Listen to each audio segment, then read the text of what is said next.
Every time politicians talk about waste, fraud, and abuse, they aim the spotlight at civil servants, at line cooks in VA hospitals, at postal workers, at the DMV clerk trying to process 200 forms a day. But that's not where the real grift is. If you want to find the black hole draining the treasury, follow the contracts. Because the real parasites, they don't wear badges.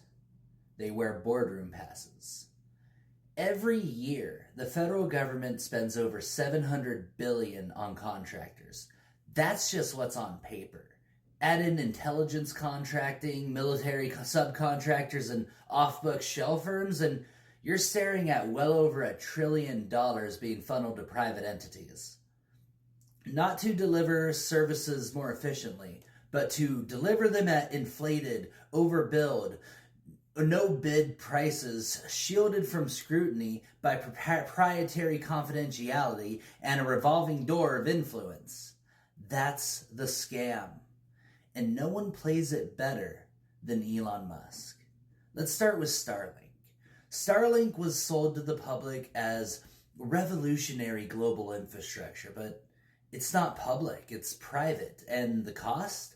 Overpriced, poorly regulated, and heavily subsidized.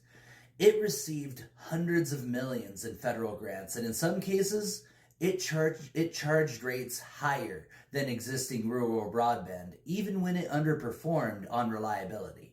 In Ukraine, it was lauded as a battlefield asset, until Musk started making foreign policy decisions based on who he personally liked. That's not infrastructure. That's ransom. Now, let's talk about SpaceX and Tesla.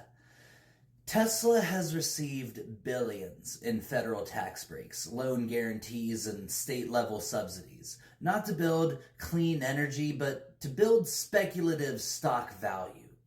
SpaceX is a top federal contractor. In 2023 alone, it was awarded over $2.9 billion from the Pentagon, NASA, and other agencies.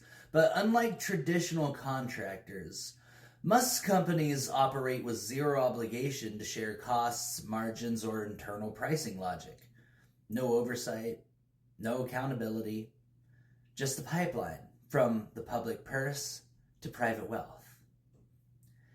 And now with DOGE, that model has been brought inside the government itself. Think about that. The man who's been sucking billions from the federal budget for years has now been placed in charge of rooting out waste, fraud, and abuse. It's like appointing a fox to investigate missing chickens, only this time you gave him access to the cameras, the locks, and the feed schedule.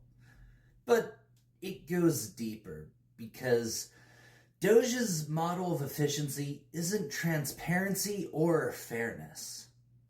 It's surveillance. It's Palantir-style data scraping under the banner of optimization. Your tax records, your student loan data, your biometric identifiers, all flowing through pipelines you didn't consent to, into servers you can't audit, run by contractors you can't fire. That's not reform. That's privatized authoritarianism. And it's not just a civil liberties threat. It's a fiscal one. Because if we actually ran a cost-benefit analysis, if we brought in true auditors instead of sycophants, we'd find out the truth.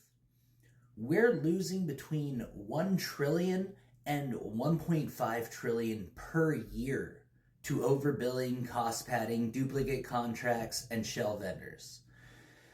In just the first few months of 2025, at least 6 U.S. Reaper drones were shot down over Yemen, each one officially priced at $30 million, meaning we flushed $180 million in taxpayer money into the desert sky. But if we ran a transparent audit, if we broke down material costs, open source alternatives, and realistic integration expenses, we'd likely find the real cost per drone is closer to $2.5 million. That means for the cost of just one of those overpriced Reapers, We could have built all 6 and still had change to spare. And yet no one's demanding accountability. No one's asking why these flying ATM machines are priced like fighter jets and fall like vending machines, because that's the model. Civil servants, the ones constantly blamed for inefficiency, are cheaper, more accountable, and far more transparent than contractors. But instead of expanding public sector capacity, we outsource it to corporations whose profit margins depend on being inefficient enough to justify their existence. So let's flip the script.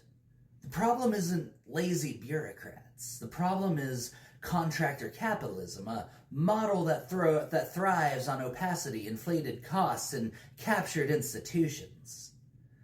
The problem isn't the public sector. The problem is that we stopped investing in it, so private firms could sell us back our own infrastructure at 5 times the cost. So here's the Enlightenment solution. Renegotiate all federal contracts based on fair market value. End no bid and proprietary veil clauses. Rebuild public sector capacity from tech to transit, so we're not dependent on corporate feudalism to operate our democracy. Because if we don't reclaim the infrastructure of governance, we'll have no governance left to reclaim. This isn't about ideology. This is about stewardship, about protecting the republic from the slow bleed of grift that's been framed as progress. And if we don't stop it now, we won't get the chance later.